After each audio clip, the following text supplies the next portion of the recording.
মানুষ আসলে কি চায়?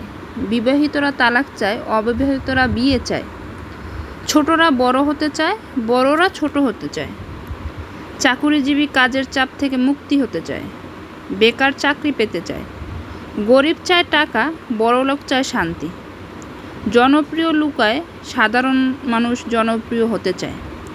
কেউই শেষ জানে না তাদের সুখ শান্তি আসলে কোথায়। আসলে কি মানুষ অল্পতে সন্তুষ্ট হয় না। মানুষের যা আছে তা নিয়ে কখনোই পুরোপুরি সন্তুষ্ট হয় না, আর যা পেয়ে যায় তা নিয়ে পরিপূর্ণ তৃপ্তিও অনুভব করে না, আর যা নাই তা নিয়ে হাহাকার করে বা হতাশা ভোগে। আর মানুষ দৈনন্দিন চাহিদা ও মনের বাসনা পূর্ণ করা এই দুনিয়াতে সম্ভব না। তাই যার যা আছে তাই নিয়ে সন্তুষ্ট থাকা উচিত, এবং ভবিষ্যতে কি প্রয়োজন হতে হবে বা কি করণীয় তা নিয়ে চিন্তাভাবনা করাই উচিত। সোজা কথা হলো, যার যেটা আছে সেটা নিয়েই সন্তুষ্টিটা ফিল করতে হবে। আসলেই কেউই সুখী নয়। তো সবাই যার যার মতো যে যে অবস্থানে আছি ওই নিয়মটা মেনে চললেই দেখবেন জীবনে সুখ শান্তিতে ভরে গেছে।